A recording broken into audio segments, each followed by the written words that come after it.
أعوذ بالله من الشيطان الرجيم بسم الله الرحمن الرحيم الله لا إله إلا هو له الأسماء الحسنى صدق الله العظيم. Itu ya, pendek ya. Sehat tadi, alhamdulillah. Boleh pilih tadi. Sudah cek kok. Sudah. Allah ya, la ilaha, tidak ada ilah ya, ilah itu sembahan, illa huwa, illa itu kecuali ya, kecuali huwa itu kembalinya kepada Allah ya. Beda dengan kul huwallahu ahad, huwa Allahnya ke depan. Di sini Allah la ilaha illa huwa, Allah tidak ada sembahan, tidak ada yang diibadahi kecuali Dia. Dia itu kepada Allah. Lahu, lahu itu lam milik, lamnya itu milik. Hu-nya itu Allah tadi. Milik Allah lah. Al-asma, al-asma nama-nama. Ya. Al-asma ul husna, husna ya, husna hasanah, husna baik, nama-nama yang baik, nama-nama yang indah. Coba dan naik ke atas sedikit ibu-ibu. Ayat 6 ya. Ayat 6 itu tentang apa? Tentang kekuasaan Allah yang menguasai apa yang ada di langit, apa yang ada di bumi. Allah yang menguasai apa yang ada di antara keduanya, dan Allah menguasai apa yang ada di dalam bumi. Berarti di situ di ayat yang ke-6 Allah memperlihatkan kekuasaannya. Oke. Ayat yang ke-7 apa yang diperlihatkan di situ? Allah mengetahui apa yang kamu nyatakan, apa yang kamu sembunyikan, ya kan?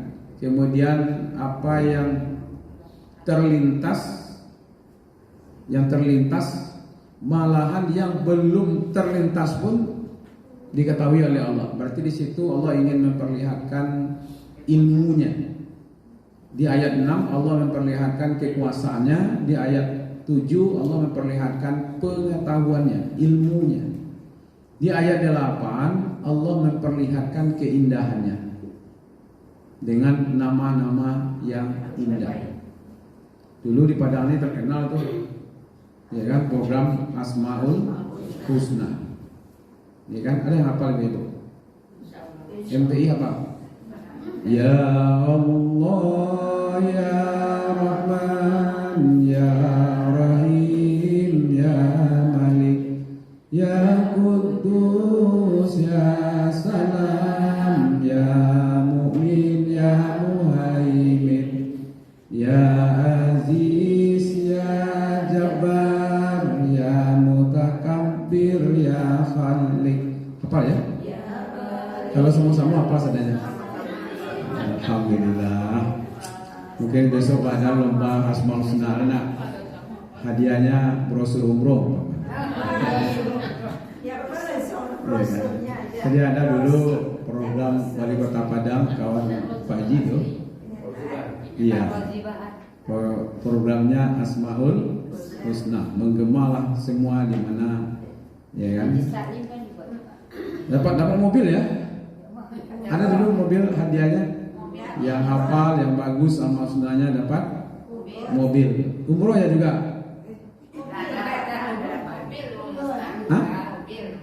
Mobil ada ya? Mobil ada apa? Min ya? Madrasah Ibtidaiyah di Lubuk Buaya kalau salah dulu dapat mobil. Ada hadiahnya. Nah itu. Kita cari pula lah hadiahnya nanti ibu-ibu ya. Tapi yang sudah tersedia sekarang adalah brosur. Brosur umroh. Jadi Allah memperlihatkan ya, Allah la ilaha illa huwa. Allah ya tidak ada ilah. Ini penjelasan saja sebenarnya. Ada tauhid rububiyah, ada tauhid uluhiyah, ada tauhid asma wal sifat. Itu penjelasan saja ya, bukan dari Nabi. Ya tauhid itu ya tauhid akidah gitu ya. Cuman untuk menjelaskan kepada kita yang berhubungan dengan Rob pencipta, penguasa, ya kan, penolong, itu Rob rububiyah ketuhanannya. Kalau tauhid uluhiyah itu biasanya kayak yang disembah gitu ya. Itu namanya tauhid uluhiyah. Yang tadi itu ibu-ibu, keikhlasan hanya kepada Allah saja itu memurnikan tauhid uluhiyah. Ya kan? Kalau siapa yang menciptakan langit dan bumi, kepada siapa kita minta tolong, itu namanya tauhid rububiyah. Ya kan? Maka doa itu sering kata-kata Rabbana, ya kan? Rabbana, Rabbi, apalagi Allahumma Rabbana, ya kan? Kan ada tuh doanya. Itu pemurnian. Jadi kalau ditanyakan bagian-bagian tauhid itu dari Nabi, tidak. Itu penjelasan ulama kepada umat supaya lebih mudah mencernanya. Ya kan, tidak perlu jadi perdebatan. Jadi boleh saja tauhid ya satu, tauhid ya kan, akidah. Ada lagi bahasanya itu bahasa, kalau yang di Inggris kan teologi katanya. Ya kan, padahal kita ya biasa saja pakai tauhid, mengesahkan Allah. Ya, kalau akidah berarti mengikatkan diri kita kepada Allah. Makanya akidah itu akad.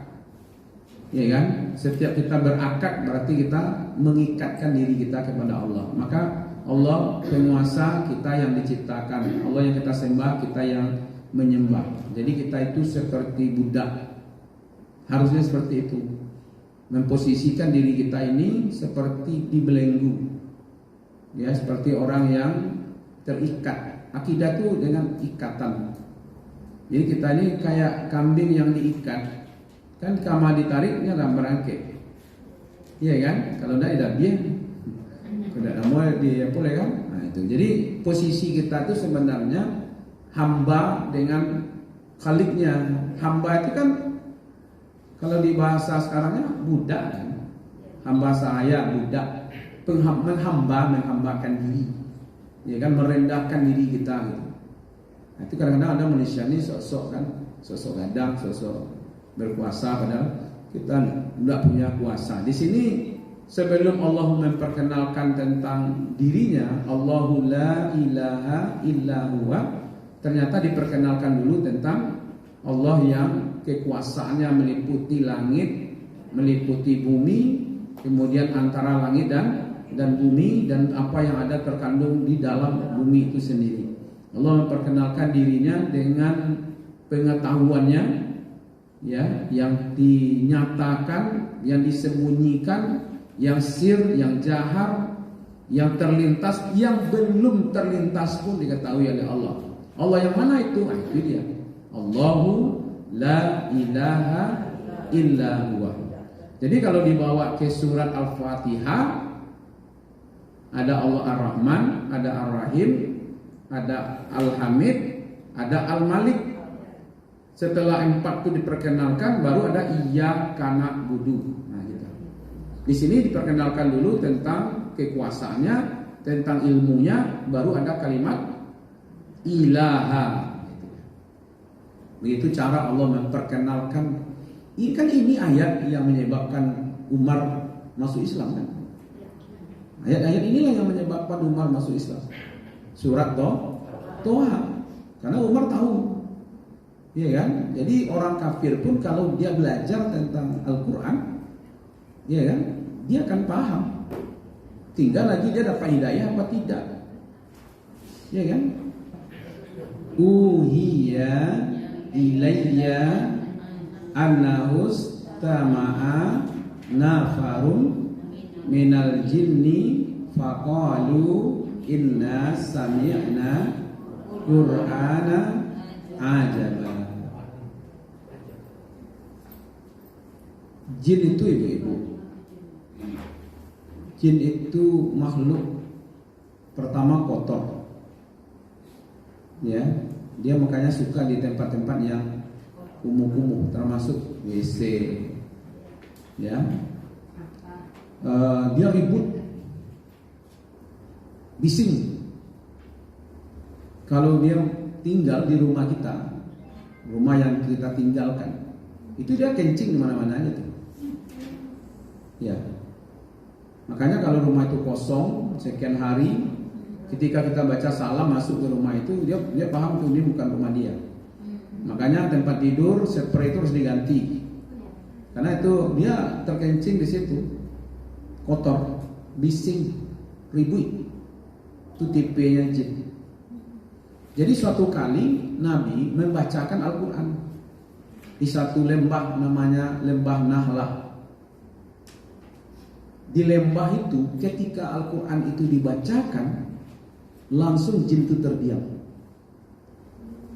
Jadi kalau ada orang dibaca Al-Quran ributnya ya, itu lebih parah daripada.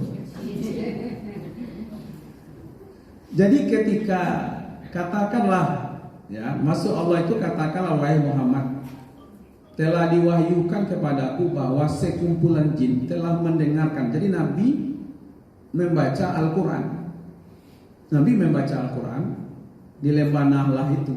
Lalu sekumpulan jin yang tadi ribut, yang tadi bising, yang tadi itu kacau, ya kan? Langsung diam dia. Ya, itu dia, itu jin itu. Itu hebatnya Al-Quran.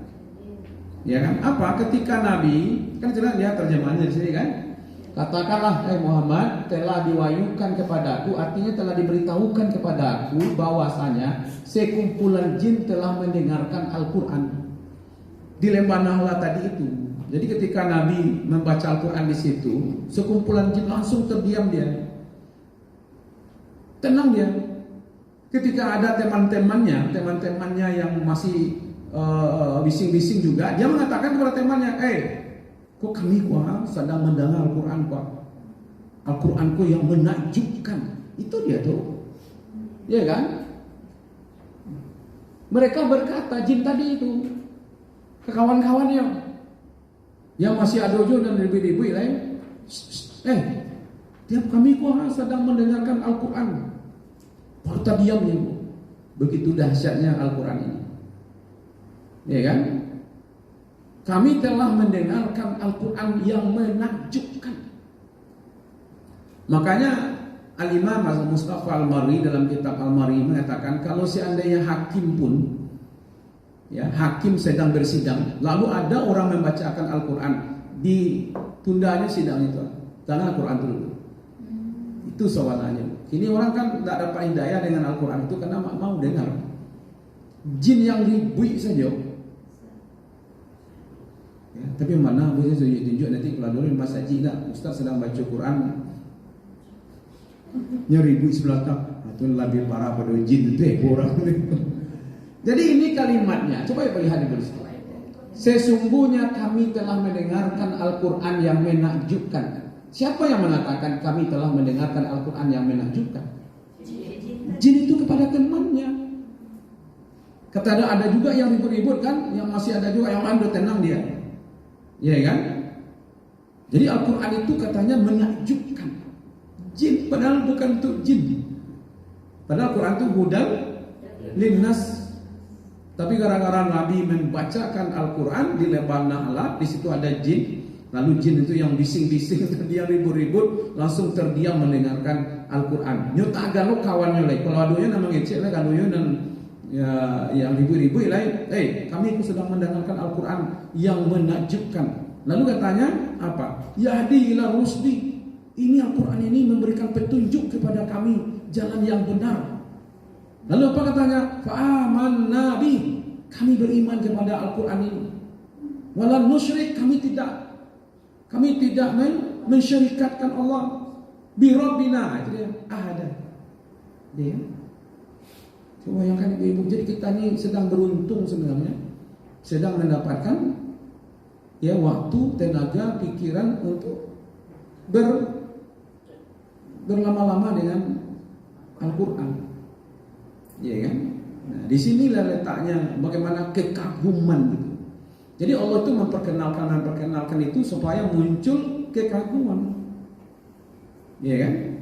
Nah, jadi Al-Quran itu adalah sesuatu yang mengagumkan, jangankan bagi kita, ya kan? Kenapa? Karena dia memperkenalkan tentang Allah.